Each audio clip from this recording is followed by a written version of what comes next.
Aujourd'hui, dans Pourquoi t'as fait ça, je reçois Marie, naturopathe et professeure de mouvement qui a choisi d'exercer à la campagne en Corrèze. Son parcours est fascinant. Après des études en communication et art en Angleterre et plusieurs années dans la restauration végane à Paris, elle découvre la naturopathie suite à des problèmes de santé personnels. Ce qui rend son approche unique, c'est sa vision féministe et politique de la santé. Elle refuse les approches culpabilisantes et prône une naturopathie joyeuse, accessible et adaptée à chacune. Pour Marie, la santé ne se limite pas à l'alimentation, elle englobe notre environnement, notre bien-être mental, notre rapport au mouvement. Dans cet épisode, nous explorons comment elle a politisé sa pratique, pourquoi elle a quitté Paris pour la campagne et comment elle aide ses clientes et ses clients à retrouver une relation saine avec leur corps et leur alimentation.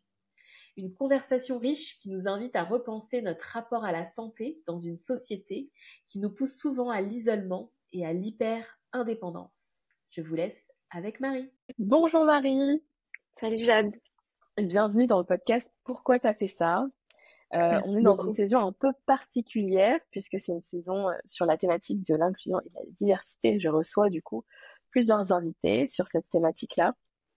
Et, Yes. euh, et du coup, j'ai fait appel à toi Marie parce que tu te présentes notamment sur tes réseaux sociaux et sur ton site comme féministe et politisée. Et j'avais envie de creuser ce Yes. sujet avec toi. À travers du coup ton parcours, ton métier, ce que tu es. Enfin, voilà, on a une petite heure ensemble pour explorer Trop tout ça. chouette. Et ma première question, c'est est-ce que tu peux te présenter de la manière dont tu le souhaites? Ok, wow, c'est bon exercice. Du coup, je suis naturopathe et prof de mouvement. J'exerce depuis 3 ans environ. J'habite à la campagne, en Corrèze, au milieu de nulle part, dans un petit village. Et à la base, moi, j'ai une formation de communication. J'ai travaillé dans un restaurant vegan à Paris. Et c'est au contact des clients où je me suis rendu compte que c'était hyper important pour moi d'être en lien avec les personnes et surtout de parler de santé, parler de transmission, de pédagogie. Et c'est comme ça que une des raisons pour laquelle je suis arrivée à ce métier, c'était l'importance d'être en lien. Et voilà. Ok, ok, super intéressant. Tu disais que tu étais du coup à la base dans la communication, c'est de par les études que tu as faites? Ouais, exactement. En fait, moi, j'ai fait mes études en Angleterre. J'ai fait une école d'art autour du thème de la communication et des médias. Et ce qui était vraiment très chouette, c'est qu'en fait, j'avais que des travaux pratiques à rendre. Donc, j'ai fait de la photographie, j'ai fait de l'imprimerie, on a fait des campagnes de publicité pour des OGM. Euh, Mhm. voilà, on a fait des films. Donc j'ai fait ça. D'accord. Donc c'est un côté très créatif de la communication. Et quand tu bossais pour le restaurant, c'était aussi sur ce sujet-là, c'était sur le sujet de la communication? Ouais, exactement. C'était toute la stratégie de la marque, parce que c'est une chaîne de restaurants à Paris. Mhm. Donc c'était le développement des restaurants, comment communiquer. Donc je m'occupais de tout ce qui était le compte Instagram, etc. Il n'y avait pas TikTok encore à ce moment-là. Mhm. Euh, et ouais, c'est ça, le développement de la marque, stratégie de la marque, développement des produits aussi. En fait, c'était une petite boîte, donc on faisait le travail de plusieurs personnes en même temps. Hyper stimulant. C'était très chouette. J'ai beaucoup appris. Et du coup, t'as vécu à Paris, même ton enfance, tu l'as vécu à Paris, enfin en région parisienne? Ouais, j'ai grandi en région parisienne, dans banlieue ouest. Et ensuite, je suis partie vivre en Angleterre. Et je suis revenue et j'ai habité 6 ans à Paris. Maintenant, j'habite à la campagne, en Corrèze, pas loin Mhm. de Bordeaux. Ok, Donc, à la base, je suis plutôt parisienne, ouais. d'accord, ok. Ok. Donc ton métier aujourd'hui, c'est naturopathe et professeur en mouvement. Ouais. Euh, tu nous as expliqué un petit peu comment ça avait débuté. Est-ce que on peut aller un peu plus deep justement sur ce sujet? Quel a été le déclencheur? J'ai compris que ça c'était un déclencheur plutôt personnel Ouais. d'exploration de soi. Est-ce que tu peux nous en dire un peu plus? Ouais, grave. Ce qui s'est passé, c'est que en Angleterre, j'ai décidé d'arrêter la pilule que je prenais depuis 5 ans, un peu moins, 4 ans peut-être. J'avais 20 ans quand j'ai arrêté la pilule. Ouais. Et, et les premiers mois d'arrêt de pilule, ça se passait très très bien. Et en fait, au bout de 6-7 mois, j'ai commencé à avoir beaucoup de boutons au niveau du visage, de l'acné. J'avais jamais eu d'acné de ma vie. J'avais un peu plus de pilosité. Je remarquais aussi que j'avais chaud tout le temps. Donc, je me souviens de cet hiver-là. J'habitais à Londres, où il fait quand même bien froid. Il y a tout le temps du vent. J'étais en t-shirt tout le temps. Enfin, j'ai pas porté de manteau de l'hiver. Voilà, j'ai remarqué qu'il y avait plein de choses qui n'allaient pas. En Angleterre, c'est compliqué de se soigner, surtout quand on est étranger. Donc j'ai attendu de rentrer en France avant de faire plein de tests. Et c'est un dermatologue en fait qui m'a dit mais c'est quand même bizarre ces boutons. Est-ce que vous avez toujours un cycle menstruel? Et donc j'avais plus de cycle menstruel à ce moment-là. Ça faisait 1 an que j'étais, on dit, aménorrhée. Et il m'a dit bah faites des tests, allez voir gynécologue, prise de sang, etc. Et avec tous ces tests que j'ai fait avec des gynécologues, on a diagnostiqué avec le syndrome des ovaires polykystiques. À un stade enfin c'était assez avancé dans le sens où on voyait plus mon ovaire gauche qui était recouvert de kystes. C'est ce qu'on appelle le SOPK, c'est ça? SOPK, exactement, c'est ça. D'accord. Et à l'époque, donc c'était il y a presque 10 ans, on diagnostiquait pas du tout les jeunes de 20-21 ans, parce que souvent c'est un diagnostic qu'on pose quand les personnes veulent tomber enceintes. Et qu'elles arrêtent la pilule et voient que ça fonctionne pas. Et donc, il y a un diagnostic qui est posé à ce moment-là. Et donc, il y a 10 ans, j'ai vu plusieurs gynécologues pour avoir d'autres points de vue. Et tout le monde était vraiment étonné de pouvoir diagnostiquer aussitôt un SOPK. Moi, je pense juste que on n'en parlait pas. Encore il y a 10 ans, on mettait pas trop d'importance là-dessus. Donc je me retrouve avec ça et on me dit tout de suite faut reprendre la pilule, il n'y a pas le choix. Et on me dit même tu as des bombes dans l'utérus qui vont exploser, donc il faut prendre la pilule. Moi j'ai 21 ans, je sais pas très bien comment fonctionne mon cycle menstruel, ni mes ovaires, etc. Donc je flippe et je reprends la pilule. Moi la pilule je la supportais pas si bien que ça. En fait quand j'ai arrêté je me suis rendu compte que j'avais beaucoup de hauts et de bas, des sauts d'humeur plus. Et c'était en partie, quand je l'ai arrêté, je me suis rendu compte de ça et je me suis dit, ah mais en fait, voilà, c'était en partie ça qui me fatiguait beaucoup. Donc la reprendre, j'en ai pris une différente, mais bon, c'est revenu très vite, ces sauts d'humeur, etc. Et au bout de 1 an, bah, j'en pouvais plus. Alors, tous mes symptômes étaient partis, plus de boutons, tout allait mieux, etc. En effet, ça s'était remis en place. J'avais des règles, bon, qui sont des fausses règles, mais j'avais des règles. Et en fait, ma mère me dit, mais j'ai entendu parler d'un truc qui s'appelle la naturopathie, essaye de te renseigner. Donc j'ai fait des recherches et puis je suis tombée sur un naturopathe à Paris. Je lui ai envoyé un long mail pour lui expliquer ce que j'avais et il m'a dit, bah, on peut faire quelque chose en naturo, il faut prendre rendez-vous, viens, on peut regarder. Donc je suis allée le voir et en fait, première fois que déjà quelqu'un m'écoute, prend le temps de m'écouter parler, de comment je me sens, comment je vis les choses, ce syndrome que j'arrive pas à comprendre parce que personne ne m'explique pourquoi je fais des kystes, ce qui était hyper frustrant. Et lui, du coup, me donne plusieurs potentielles causes à ce SOPK. Et ensemble, on établit un protocole pour essayer de voir comment on fait. Quand je le vois, c'est la veille de reprendre une nouvelle plaquette. Et je me dis, bon, il n'y a pas de hasard, j'arrête la pilule. Donc, à nouveau, j'arrête la pilule. Et au bout, donc, j'applique le protocole qui était essentiellement manger plus de protéines. J'étais végétarienne à l'époque. Manger plus de protéines, faire un petit nettoyage du foie. Je crois que c'est à peu près tout. Et en 1 mois, et un peu marrant, soir de pleine lune, j'ai mes règles. Donc, naturellement, ce qui m'était pas arrivé depuis mes 16 ans à peu près. Et donc dans ma tête, ça fait vraiment ah bah ouais, de tu ouf. Et donc voilà, donc ça a mis du temps avant que vraiment je retrouve un cycle plus ou moins régulier. Après, je me rends compte qu'en fait, bah, j'ai plein de problèmes digestifs.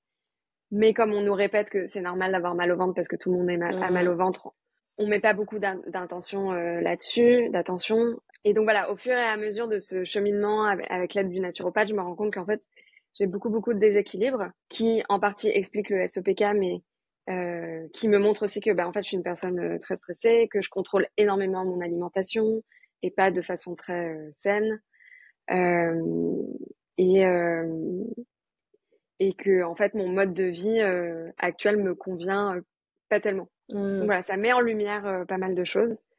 Et je vois au fil des mois, au fil des années, que quand même ma santé fait un espèce de bond assez dingue. Je pense que j'ai quand même un système immunitaire pas trop mal de base. Même si à l'adolescence, j'ai eu quelques soucis de santé qui m'avaient pas mal fragilisée. Et je sens qu'avec la naturo, je retrouve en fait un système immunitaire qui est fort. Euh, et, euh, et ouais, je tombe plus malade l'hiver. Enfin voilà, plein de changements comme ça. Et, euh, et au bout de 5-6 ans d'accompagnement, je me dis, mais en fait, moi aussi, je veux faire ça, quoi. Je veux aider les gens pareil. Et voilà, moi, mon point d'honneur dans ce que je fais, c'est vraiment la transmission, la pédagogie. Faire comprendre aux gens comment ça se passe dans leur corps, comment ils peuvent agir, pourquoi ça se passe comme ça et pas autrement. Enfin, en tout cas, essayer de comprendre et Oui. ensemble. Ce que je comprends, c'est que l'approche naturo, elle vient explorer vraiment les causes profondes et vient pas juste masquer euh, voilà, les symptômes qu'on peut. Parce que la Ouais, médecine, au final, c'est ça, c'est ah bah du coup t'as des kystes, t'as machin, tiens, ça va t'enlever, mais sauf que tu sais pas exactement. d'où ça vient en fait. Ouais, exactement. Nous, les naturopathes, ils posent aucun diagnostic. On explore des pistes, on encourage beaucoup les gens à aller faire des analyses, des examens, aller voir leur médecin, etc. Euh, Moi, je reçois jamais quelqu'un qui n'a pas vu un médecin avant de me voir, n'a pas creusé vraiment en fait, pour écarter les choses Ouais. graves. Euh, et voilà. Et ensuite, nous, on peut arriver et voilà, notre travail principal, c'est de faire des liens entre les systèmes. Si j'ai des Mm. problèmes de peau, par exemple, est-ce que c'est pas parce que mes intestins sont un peu endommagés et c'est aussi parce que en fait mes reins sont très fatigués et donc du coup moins d'adrénaline, moins de dopamine, moins de sérotonine, etc. Voilà, Mm. on essaye vraiment de mettre tout en lien. Pareil, le cycle menstruel, on n'en entend jamais parler, mais en fait ça marche. C'est un système rétrograde qui implique des glandes dans le cerveau, le foie nos ovaires ou nos testicules. Euh, et ça pareil, en fait ça se passe à plein de niveaux différents du corps. Et c'est ça que nous on fait et jamais on traite, on fait pas d'ordonnance et on fait pas de ce qu'on appelle du coup du symptomatique. Mm. On soigne pas déjà et on soigne Ouais. encore moins les symptômes. Ok. Est-ce que tu peux nous définir à ta manière du coup la naturopathie? Ouais. Pour moi, la naturopathie, c'est prendre en compte la personne dans son entièreté, c'est-à-dire autant ce qui la compose de l'intérieur, mais aussi de l'extérieur, et son environnement, euh, tout son background social dans lequel il a évolué et où cette personne se trouve actuellement. Par exemple, parce que la personne vit à la campagne, à la ville, dans la ville, etc. Mm. Donc c'est vraiment prendre la naturopathie holistique. Holistique, ça veut vraiment dire le tout Mm. entier. Donc c'est pas que la personne, c'est vraiment tout ce qui se trouve, tout ce qui gravite autour d'elle. Et et c'est pas forcément pour les personnes qui sont très malades. Au contraire, c'est plutôt je suis en plus ou moins en bonne santé. Comment je peux rester en bonne santé? Et c'est ça la naturopathie, c'est donner des clés à la personne qui se trouve en face de nous pour adapter tous nos conseils à qui cette personne est. À travers du coup son alimentation, son hygiène de vie par rapport au sport, sa santé mentale, psycho-émotionnelle, pour établir un protocole qui est vraiment personnalisé et que la personne peut appliquer facilement sans que ce soit des contraintes, des régimes quelque chose qui peut l'enfermer parce que je pense que c'est ça un peu le piège, c'est que parfois on veut tellement tout bien faire qu'on Mm. peut s'isoler beaucoup. On pourra en parler un peu après, mais Voilà, pour moi, la naturopathie, c'est quelque chose de très joyeux et qui redonne le pouvoir Ok. aux gens, sur leur santé et leur vie. Ouais. Et du coup, ça vient d'où? Il y a plusieurs façons de pratiquer la naturopathie ou c'est plutôt enfin, une manière commune de le faire? Je pense que oui, je dirais qu'il y a plusieurs formes de naturopathie. Déjà, il faut savoir que la naturopathie n'est pas reconnue en France. Il n'y a pas de cadre légal. Donc, si toi, Jade, tu décides de dire que tu es naturopathe, tu as le droit. Mmh. Donc, ça veut dire qu'il y a des formations sur 2 jours et tu peux dire que tu es naturopathe. Comme il y a des Mm. formations sur 2 ans, comme celle que j'ai faite, où on a 400 heures d'anatomie physiologique, on a 400 heures de nutrition, 400 heures de psycho. Voilà, c'est assez sérieux. Donc je pense que ça commence de là déjà. Quel type de naturopathie? Ensuite, on a nos croyances. Je trouve que beaucoup la naturopathie est entourée de personnes complotistes, anti-vaccins. Mm. Il y a aussi une forme pour moi de presque on est voilà, il y a des gens qui véhiculent des messages de on a une conscience plus élevée que les autres, on est au-dessus des gens, etc. Mm. Enfin voilà, vraiment contre-productif, qui va d'ailleurs main dans la main avec le développement personnel très toxique où on remet toujours la faute sur l'individuel. Donc voilà, je pense qu'il y a aussi ça, il y a cette partie-là de la naturopathie qui est pas ouf, dont j'essaye de m'éloigner le plus possible. Mm. Et je pense aussi que beaucoup de naturopathes se concentrent énormément sur la nutrition, uniquement sur l'alimentation de la personne, que je trouve très, du coup, parfois très culpabilisant. Et encore une fois, remettre la faute sur l'individuel, alors que, en fait, on a tout un système qui est mis en place pour qu'on ait moins accès à des aliments frais, de qualité, pas trop Mm. chers, etc., etc. Qu'en fait, ce qu'on devrait plutôt dénoncer collectivement en tant que naturopathe, c'est l'industrie agroalimentaire qui nous rend tous Mm. malades.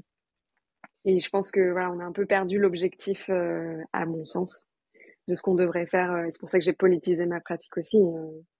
C'est Mm. qu'en fait, on peut pas en vouloir aux gens de manger des chips et d'aller au McDo. Enfin, c'est partout en fait. Donc, et c'est pas très cher. En fait, il faut manger. Mm. Il y a un moment où il faut manger. Donc, mais voilà, je dirais que oui, il y a plusieurs naturopathies. Et il y a aussi des personnes qui décident de spécialiser. Donc, de spécialiser dans les troubles de sphère gynécologique, les troubles de la sphère digestive, etc. D'accord. Voilà. Moi, je me spécialise dans rien. J'estime on est des généralistes. Enfin, pour moi, la naturopathie, c'est des généralistes, dans le sens où on est vraiment là pour avoir un angle de vue général et faire le lien, encore une fois, sur les systèmes. Ouais, je comprends. J'ai vu il y a plusieurs années, je sais plus combien d'années, naturopathe, et je suis repartie avec un menu type euh, en mode nutritionniste, quoi. Et du et du coup, bah, tout de suite, ça a mis un espèce de frein, en fait, une espèce de contrainte, un truc, ah, putain, c'est compliqué, quoi. Enfin, c'est compliqué Ouais, à insérer et tout. Donc ça me parle le fait, enfin, que tu dises que au final, il faut un peu tout explorer et aussi s'adapter à la personne ouais, qu'on a à en fond. face et Je pense que c'est ça. ouais, ce contexte.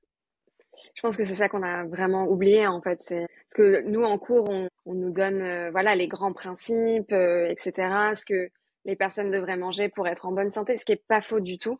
Mais Mm. encore une fois, comment tu fais quand en face déjà tu as une personne qui est en détresse émotionnelle, qui vit peut-être par exemple à un endroit qui est où il y a beaucoup de stress, Mm. où on n'a pas, on doit déjà payer les factures avant de pouvoir imaginer de manger des légumes bio.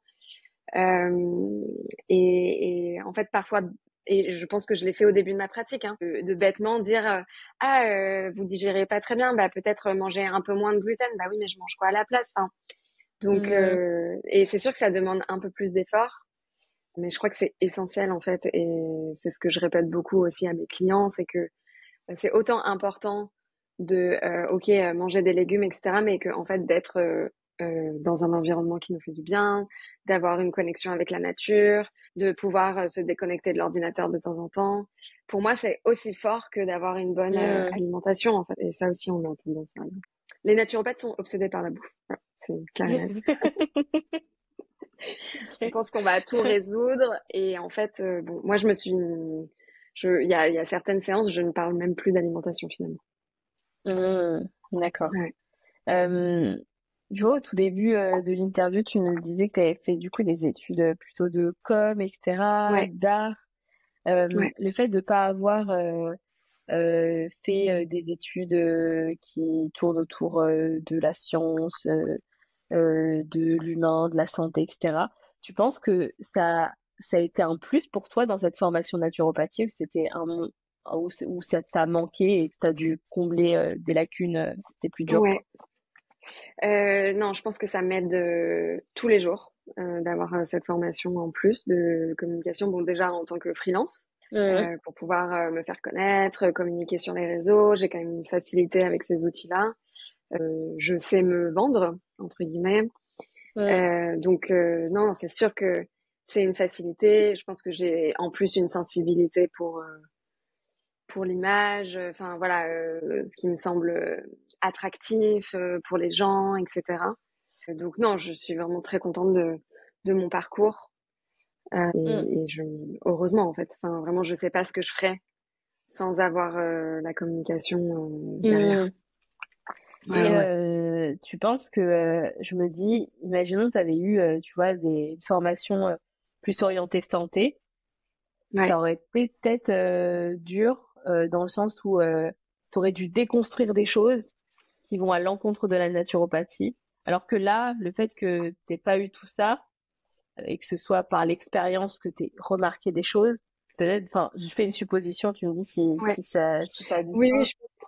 je pense que tu as raison. Je pense que ça aide énormément d'arriver. C'est pareil dans le mouvement, dans le yoga et dans la tradition zen, on dit toujours beginner's mind, toujours garder cet esprit du débutant qui est hyper important. Et en effet, je pense quand tu commences une pratique, par exemple la naturopathie, et alors que tu as déjà une formation, par exemple, moi, il y avait des infirmières dans ma promo, bah c'est pas simple parce que parfois on dit un peu tout et son contraire. Bon, parfois la naturopathie avance des choses qui sont pas forcément vraies, donc faut aussi remettre les choses bien dans leur contexte, garder aussi un esprit critique, ça je le dis tout le temps et tant aux gens autour de moi, mes clients, etc. Toujours questionner en fait, même moi, hein, tout ce que je raconte, c'est hyper important de le questionner, de le replacer. Donc oui, je pense que ça aide de pas en savoir trop en arrivant pour avoir moins de... Et en même temps, tu vois, là, je me souviens qu'il y avait toute une période pendant ma formation, je me levais le matin, je ne savais plus qui j'étais. Tous les matins, je me levais et je me disais, ouais, j'ai l'impression d'être une nouvelle personne encore. Tellement ça a chamboulé énormément de croyances, tout ce qu'on nous a répété quand on était petit sur les produits laitiers, les jus de fruits, etc. Enfin voilà, il y a plein de choses quand même qu'on nous a rabâchées et qui sont foncièrement pas très bons pour notre santé. Et puis voilà, il y a encore cette histoire de s'isoler parce que c'est un chamboulement et on a envie. En fait, il y a tellement de choses qu'on a envie de mettre en place.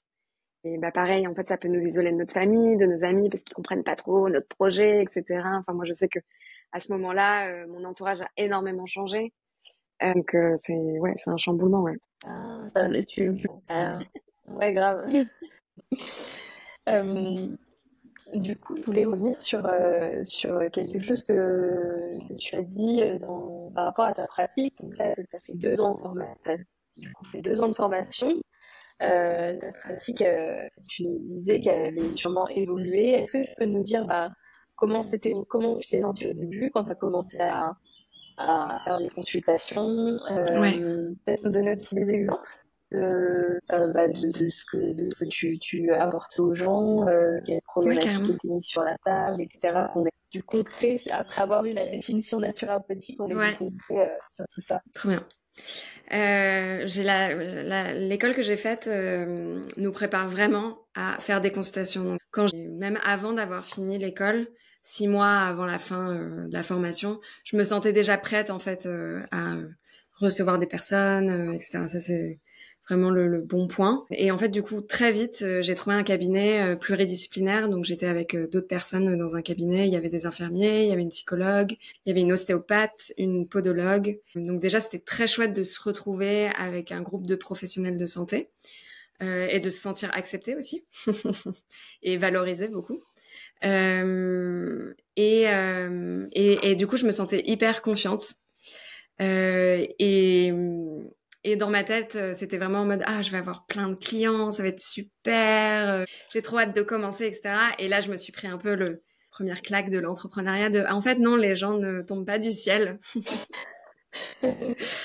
Les gens sont attendent comme ça, bon, c'est quand que Marie voilà, exactement, sur mon petit bureau, voilà. Donc là, je me suis dit bon, il va falloir que je travaille un peu pour ça.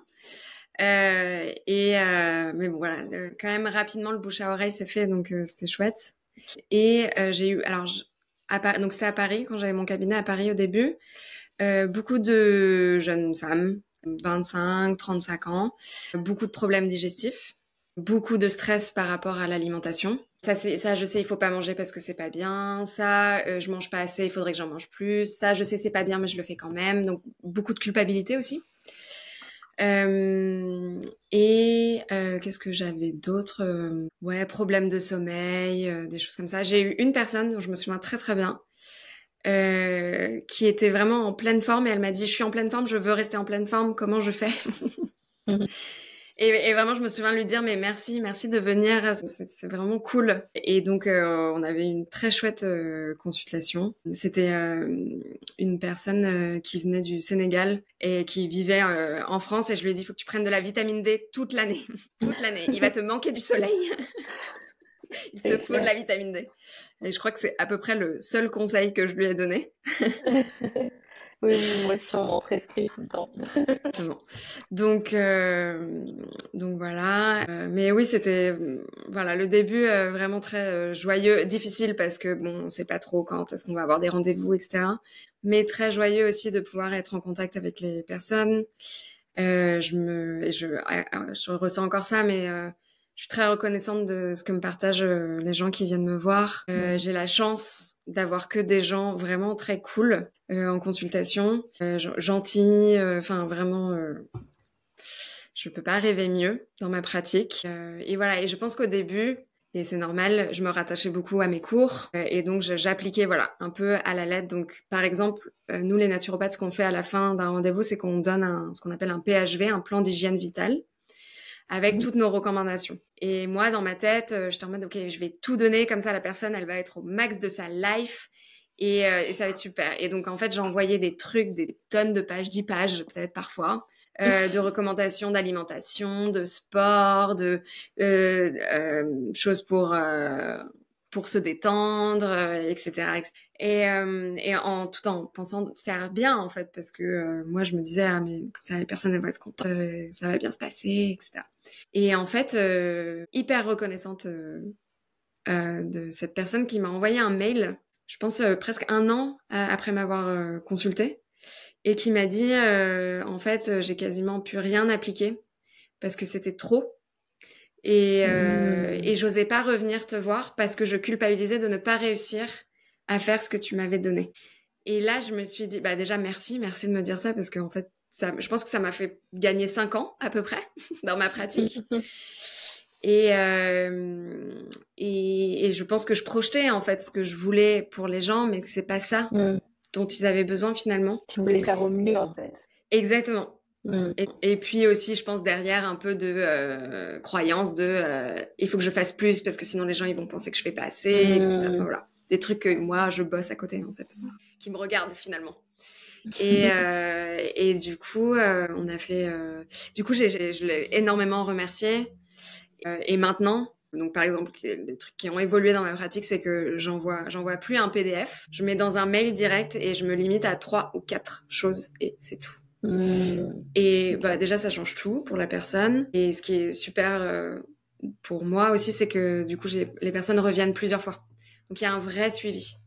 Je peux voir l'évolution, on peut réajuster ensemble, et il y a une vraie alliance qu'on appelle l'alliance thérapeutique qui se crée en fait. Il y a une confiance qui se crée entre nous, et bah c'est trop bien. Voilà, je crois que c'était ça le début. Et j'avais aussi des femmes âgées qui venaient à travers le cabinet parce qu'elles venaient voir les infirmiers, la podologue, etc. Et ils parlaient de moi et du coup, elles venaient et c'était chouette aussi. J'aime beaucoup avoir des personnes plus âgées Ok. en consultation. C'est quand tu as déménagé que du coup tu as plus fait du à distance, parce que là tu sais, tu es plus sur du à distance Voilà, aujourd'hui. maintenant je fais que de la visio. Je D'accord. suis partie fin 2022 de Paris. J'ai emménagé à Bordeaux en premier temps. Et j'ai décidé de pas reprendre de cabinet, de faire de la visio. Et pareil, comme au début de ma pratique, je me suis dit, ah ben c'est super, tous mes clients vont passer en visio, etc. Pas du tout. Pas du tout, du tout. Ce qui est tout à fait normal. Et donc, du coup, j'ai dû me recréer tout un peu un cercle en ligne. Donc là, c'est là où ma formation de communication est rentrée en jeu beaucoup parce que j'ai investi Instagram. Et pareil, là, voilà, le bouche à oreille qui se remet en place. Et puis, contrairement au début, j'ai vraiment des suivis sur plusieurs séances.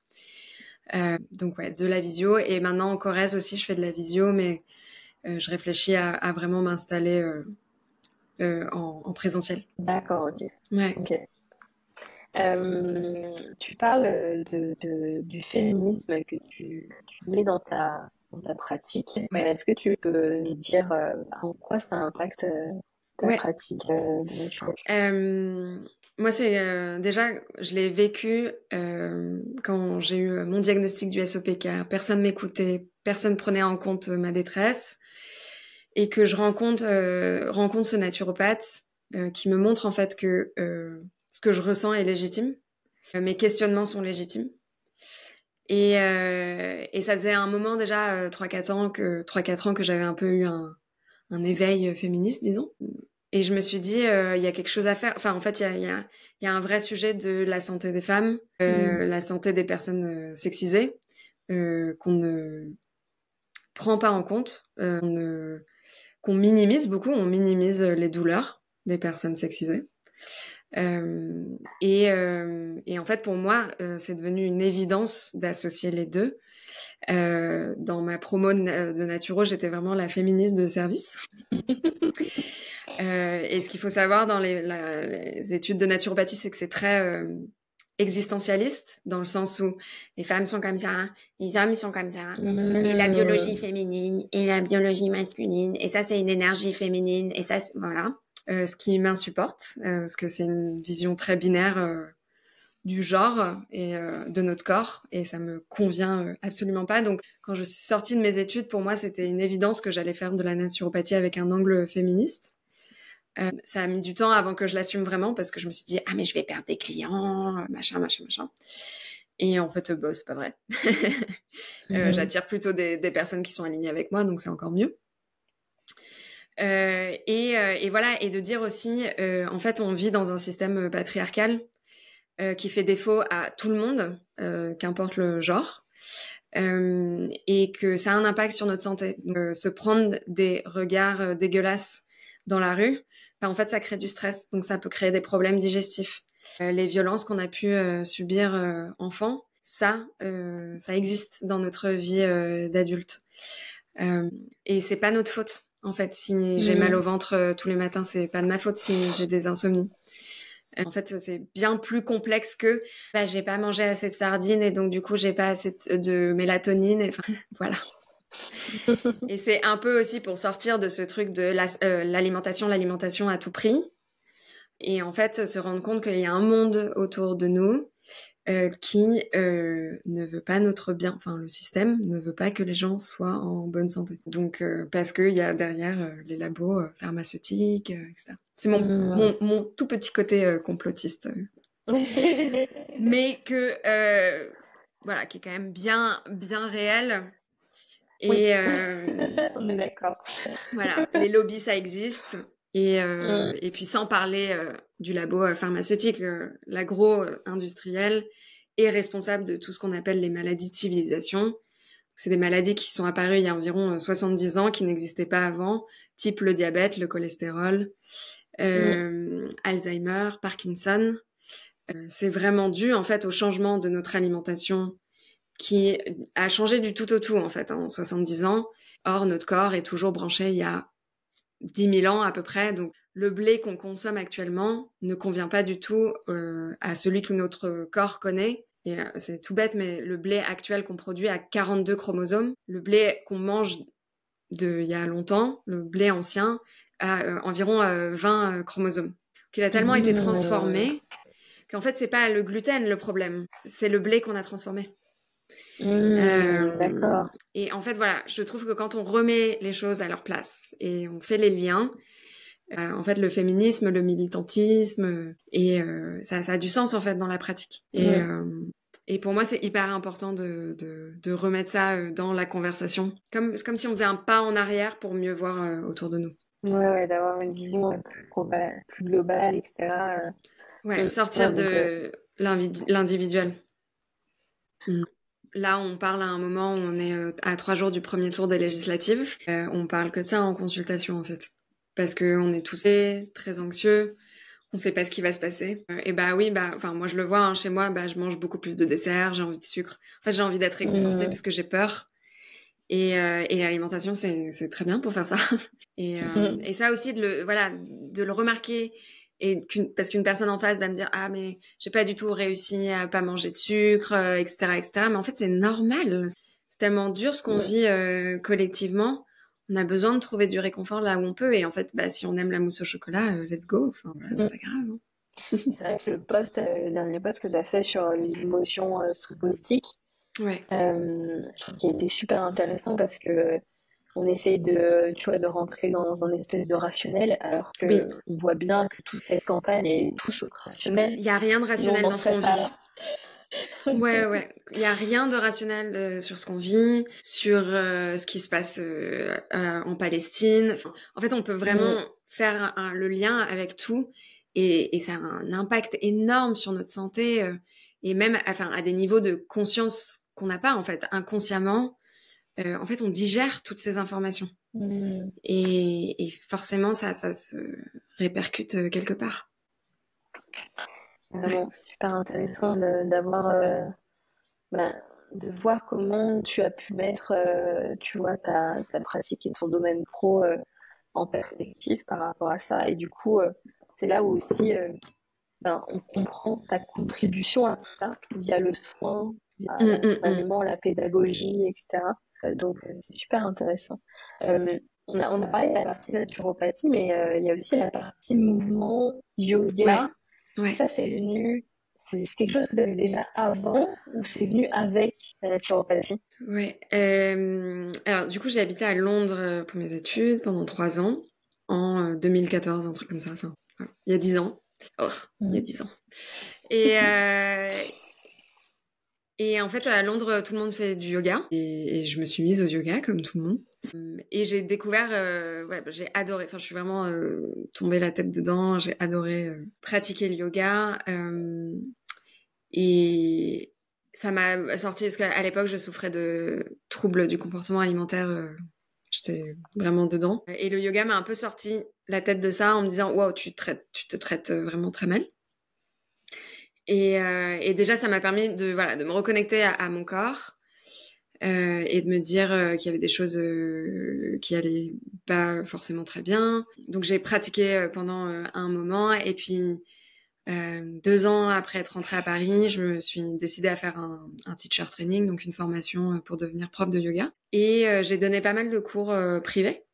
J'aime pas trop les ambiances des studios de yoga, du coup je faisais plutôt du privé. Et puis encore une fois, j'aime beaucoup être en lien avec les gens, donc c'était un lien privilégié que je pouvais avoir. Et puis le mouvement, et en fait j'aime toujours le yoga, mais je le pratique beaucoup moins, notamment parce que j'ai énormément déconstruit ma pratique, et ce que ça veut dire faire du yoga en tant que personne blanche, et que en fait enseigner aussi le yoga en tant que personne blanche, c'est pas top. Enfin, surtout la façon, en fait. Bon, individuellement, je pense qu'on peut faire bien les choses, mais ce que a fait l'Occident à la pratique du yoga, donc c'est devenu une pratique capitaliste, et qui se fait beaucoup d'argent sur le dos de l'Inde et des Indiens. Et voilà, quand on voit combien sont payés les profs occidentaux et qu'on compare au salaire en Inde, il y a un énorme problème en fait. Voilà, donc aussi avec cette envie de déconstruire ma pratique du yoga. Je me suis vraiment tournée sur le mouvement, beaucoup plus. Parce qu'en fait, on fait des choses très bien ici aussi. Et on n'est pas obligé d'appeler ça du yoga. Je me suis tournée beaucoup sur la mobilité, qui rejoint énormément la naturopathie, dans le sens où la mobilité, c'est vraiment comme si on entraînait le corps aux gestes du quotidien et à renforcer notre corps pour que dans le quotidien, on se blesse le moins possible. Et ça veut dire du coup venir, ce qu'on dit, lubrifier les joints en tournant les poignets. On va faire pareil avec les épaules. Et en fait, c'est des gestes vraiment très simples qui déjà nous permettent de nous remettre à l'intérieur, développer ce qu'on appelle l'interoception, donc tout ce qu'on sent à l'intérieur. Et en fait, c'est quelque chose qui se développe. On n'a pas forcément conscience de ce qui se passe à l'intérieur. Et c'est vraiment quelque chose où on peut mettre un peu plus d'attention. Et la mobilité aussi, c'est quelque chose de super fun. En fait. Moi, j'essaye vraiment de ramener ce côté joyeux aussi dans le mouvement. Et pareil, avec une vision féministe, dans le sens où je fais pas du sport pour perdre du poids ou brûler des calories. Je fais du sport parce que j'ai besoin de bouger mon corps. Ça fait du bien à ma santé mentale. Ça me permet de libérer plein d'endorphines qui fait que je me sens super bien. Ça fait bouger les organes. Enfin, voilà, ça permet de nettoyer un peu ce qui a besoin d'être nettoyé à l'intérieur, etc., etc. Et juste pour le plaisir, en fait, de ressentir mon corps, que ce soit dans l'effort ou pas dans l'effort du tout. En fait, juste danser, c'est hyper agréable. Parfois, transpirer, ça fait vraiment du bien. Parfois, on a juste envie de faire 3 tours avec le cou et ça y est, c'est fini et c'est très bien. Donc voilà, à nouveau, j'ai essayé de ramener beaucoup de joie, beaucoup de plaisir dans ma pratique du mouvement, parce que je pense que c'est là aussi le piège du yoga, c'est qu'on s'enferme dans des doctrines, en fait. Et c'est devenu quelque chose pour devenir plus fit, avoir des abdos, être musclé. Et pareil, en fait, la base du yoga, c'est pas ça, quoi. Pour l'avoir expérimenté avec toi, du coup, dans un séminaire, c'est vrai que c'était vraiment une approche que j'avais jamais vue encore, j'avais jamais pratiqué. Ça a fait vraiment du bien. Surtout en termes d'accessibilité des choses en fait. Ouais. Du coup, il n'y a pas de pression. Voilà, on va et puis chacun adapte comme il veut. Donc c'était vraiment intéressant et en plus justement comme tu parles de mobilité etc. et de choses simples. Du coup, on part avec des mouvements qu'on peut faire qui sont pas compliqués à retenir, etc. Donc non, c'était vraiment une chouette expérience. Trop bien. J'ai Avec adoré. plaisir. Mais oui, c'est important ce que tu dis sur l'accessibilité. Pareil, en fait, le mouvement, c'est pour absolument tous les corps. Après, moi, je me situe comme personne valide. Et donc, voilà, j'ai un biais quand même assez important. Et j'ai la chance de pouvoir bouger mon corps à peu près comme j'ai envie. Mais c'est vrai que voilà, j'essaye le plus possible d'offrir des modifications s'il y a besoin. Et aussi, encore une fois, de redonner le pouvoir aux gens qui sont en face de moi en leur disant, déjà, si vous ne voulez pas faire le mouvement que je propose, ne le faites pas. Si vous sentez qu'il y a quelque chose d'autre qui vous appelle et qui vous donne envie, faites-le. Moi, je suis juste là pour donner une indication. Si c'est pas la bonne pour vous, ne le faites pas, en fait. Et voilà, et c'est encore à nouveau être, j'aime bien dire ça, être garant de son bien-être, parce que je pense qu'on a un peu oublié ça aussi dans notre société, c'est qu'on peut dire, on n'apprend plus en fait à dire j'ai besoin d'aide ou voilà, c'est très valorisé d'être indépendant, etc. Et je pense que du coup on attend aussi qu'on nous dise de quoi faire et ensuite de rester dans notre coin, alors que en fait voilà, on a le droit de bouger comme on a envie, de recevoir bien sûr des indications, mais aussi de se dire en fait ça j'ai pas envie de le faire et j'ai envie de faire autrement, et c'est absolument fine. Tu associes du coup les séances de mouvement et des séances de naturopathie. Comment ça s'imbrique ces deux activités? Ouais, je le faisais beaucoup plus en cabinet parce que c'était plus simple. Je prenais plus le temps aussi de le faire, puis je pouvais déplier les tapis, etc. Je le fais un peu moins en visio.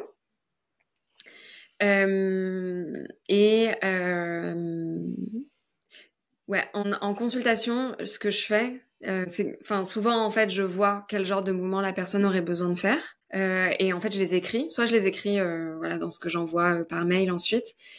Soit sinon, j'ai plein de petites refs sur YouTube. J'ai des bonnes vidéos que je connais et j'hésite pas, en fait, à les donner. Voilà aussi, moi, je suis abonnée à un truc en ligne que j'aime bien, qui est du mouvement, du cardio, des choses assez faciles à faire et un peu pour tout le monde. Donc ça aussi, je peux donner cette référence-là. Donc ça va plus, voilà, passer par de la transmission plus que moi donner des indications ou faire un cours.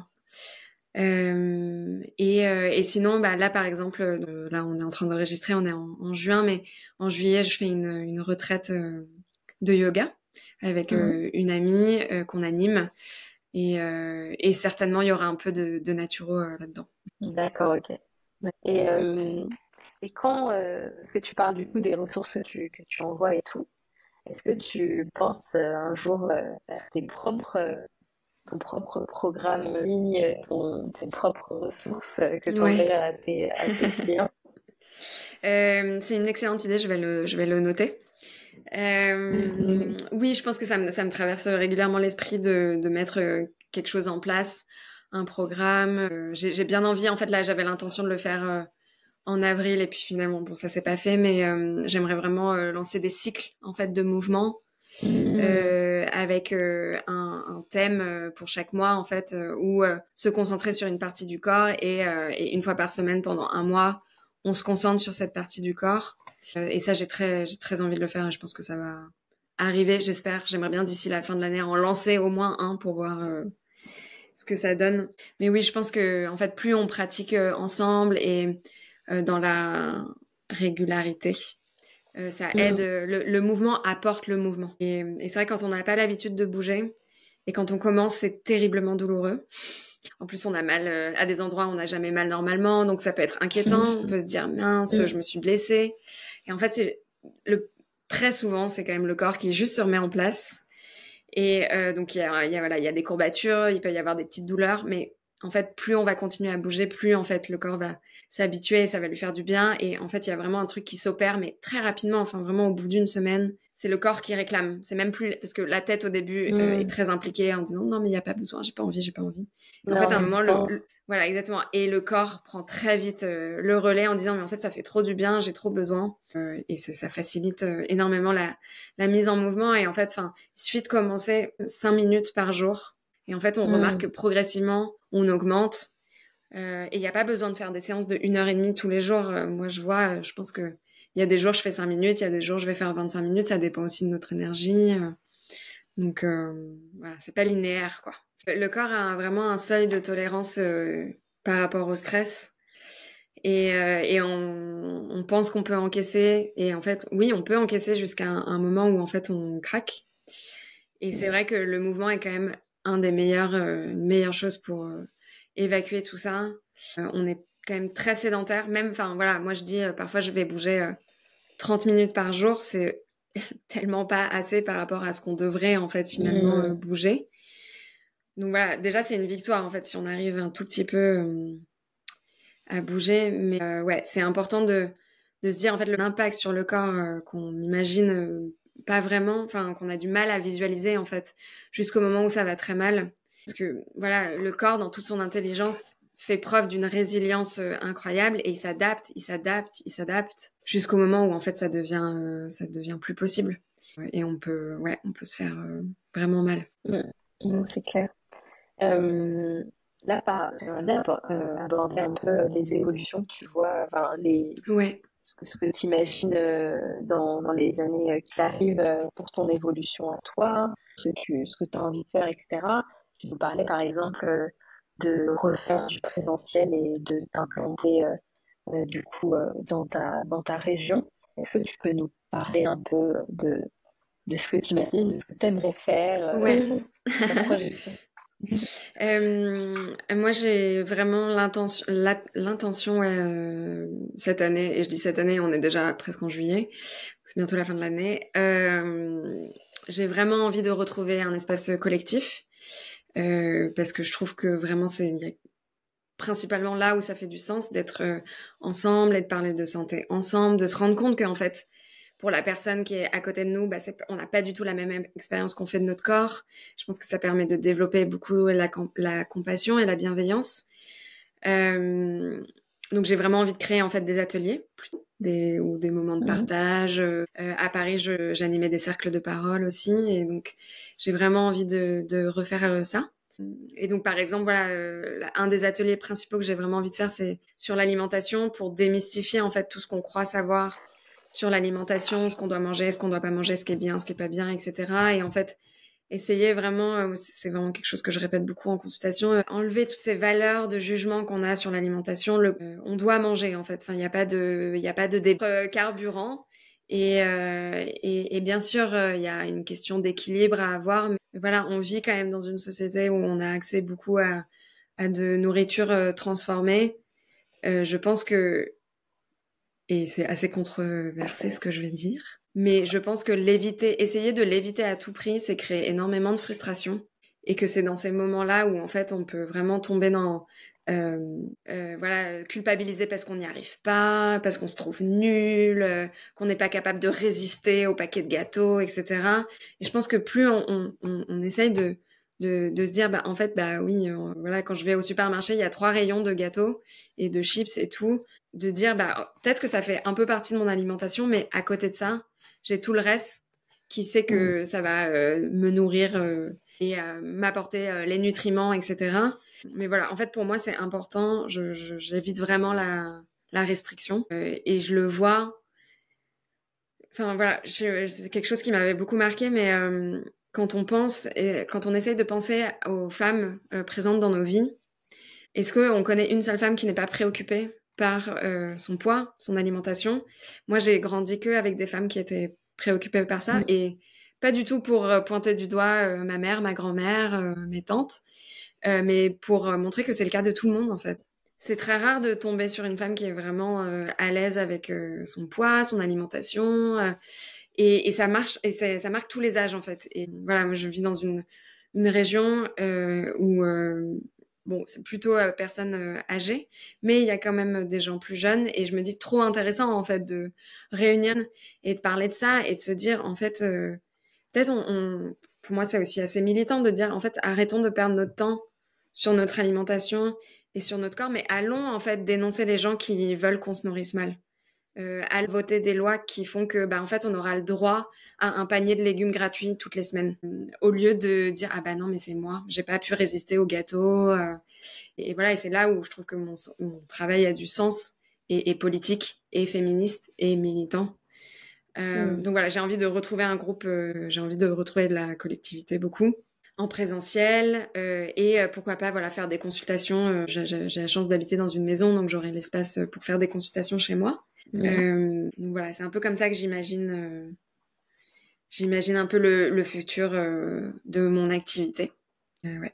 C'est vrai qu'il y a une question que j'avais au début que je ne t'ai pas posée, justement par rapport à en fait, que tu es déménagé, que tu as quitté la ville.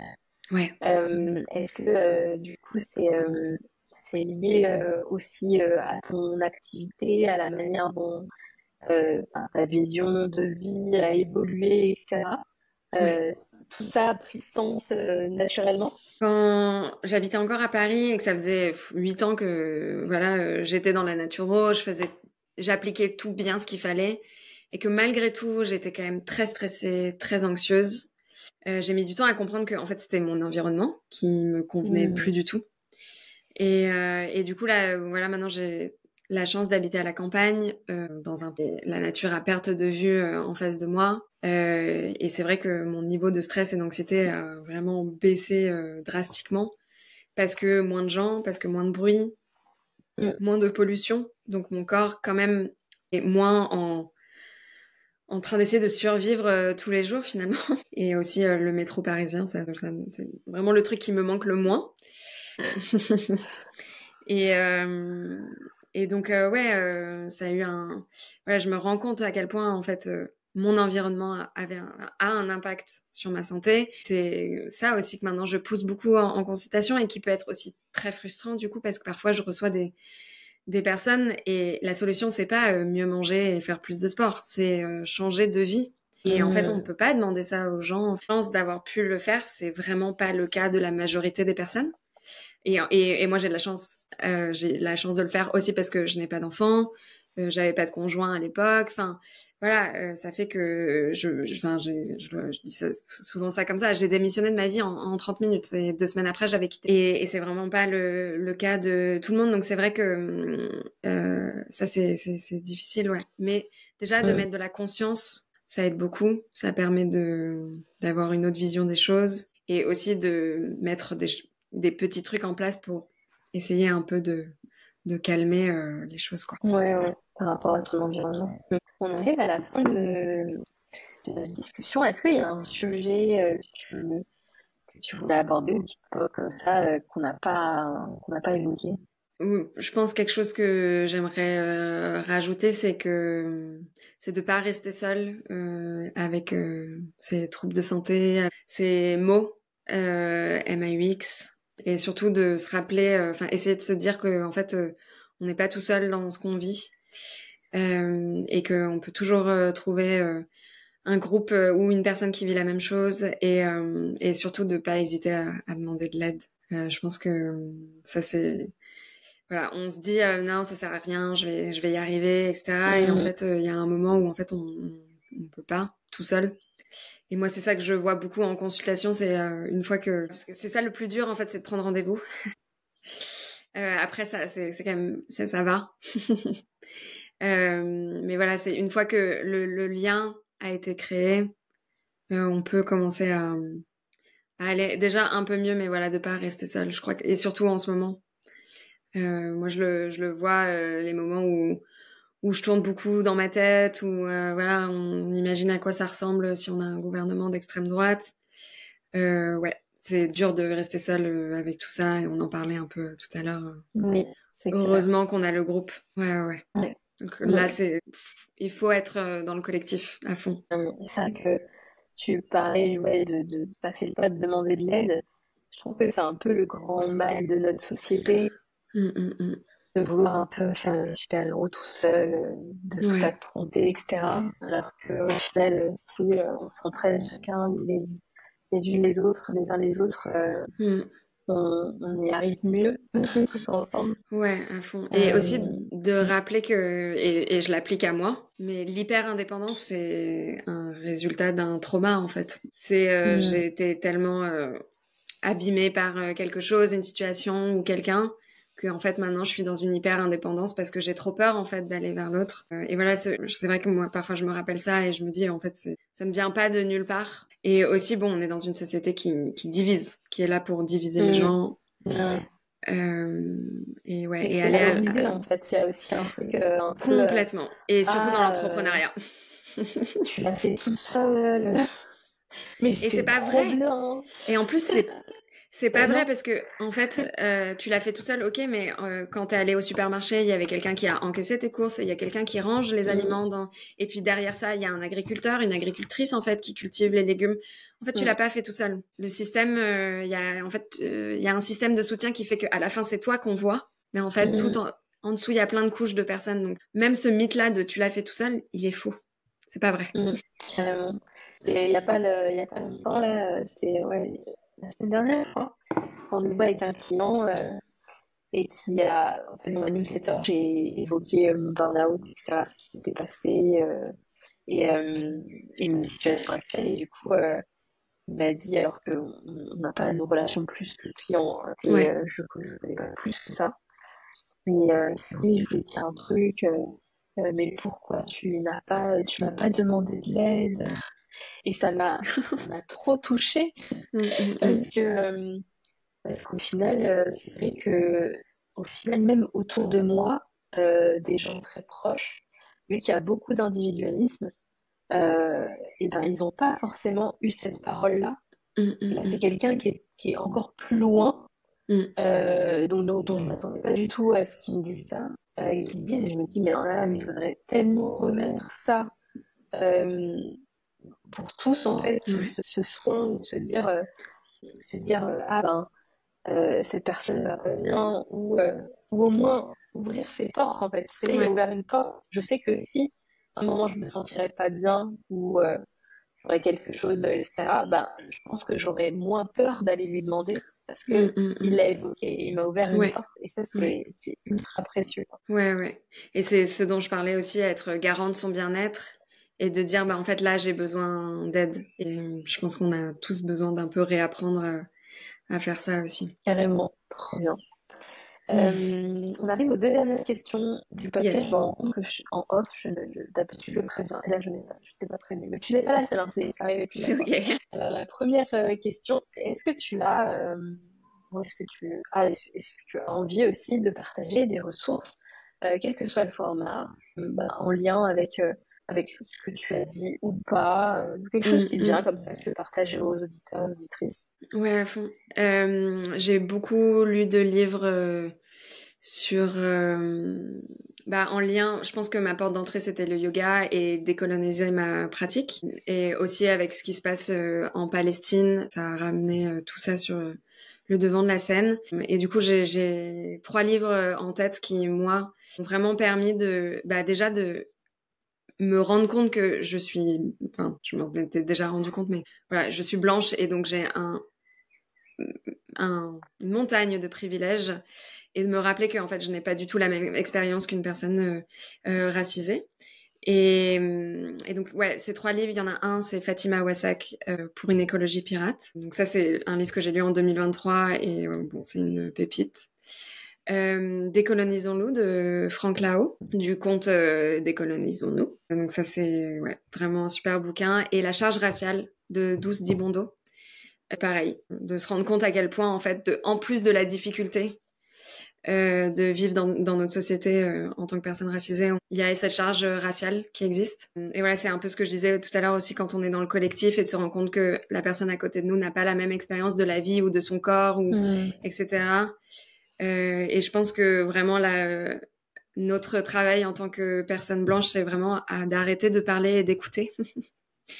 Et voilà, et de aussi se mettre en retrait, et de laisser ces personnes-là parler, s'exprimer, et je pense encore plus là avec ce qui se passe. Donc ces 3 bouquins-là, pour moi, je pense que c'est des lectures essentielles. Je dirais que c'est un peu ça, moi, mes derniers... les ressources... Trop bien. Je les mettrai en description de l'épisode. Merci beaucoup. Trop chouette. Et la dernière question, c'est qui tu verrais à ta place dans le podcast? Dans ton podcast? Ouais. Franchement, fangirl, mais Fatima Wassak, moi je veux l'entendre partout, en fait, cette personne, je veux qu'elle devienne présidente. Je dis à tout le monde que si je deviens très riche, je lui donnerai tout mon argent. Et c'est aussi elle a fondé ce qu'on appelle une association qui s'appelle le Front de Mer. C'est une association pour les mères de famille en banlieue. Pour leur redonner du pouvoir, un espace de parole, etc. Et elle a aussi créé la première maison écologique populaire à Bagnolet. Et voilà, si un jour j'ai de l'argent que je peux lui donner, ce serait pour faire plein de maisons écologiques populaires, parce que je pense que c'est là que ça se passe, que c'est là que c'est important de parler. Bien. Ouais. Donc peut-être demande-lui, peut-être elle serait d'accord. Hein. Voilà. Écoute. Qui ne tente à rien. J'ai déjà tenté plein d'invités, j'ai pas eu de refus pour l'instant, donc je vais continuer sur cette lancée. En tout cas, merci beaucoup. Merci à toi, Jeanne. Pour tout ce que tu as partagé. Avec grand plaisir, merci. C'était super. Et puis, je mettrai aussi dans la description ton Instagram pour que les gens puissent te trouver, et puis peut-être continuer la discussion avec toi. À fond. Ce que je disais, j'aime beaucoup être en lien avec les personnes, donc écrivez-moi, envoyez-moi des messages, je suis ravie. Surtout si vous n'êtes pas d'accord avec ce que je dis. Trop bien. Merci beaucoup. Merci, Jade. Bye. Ciao.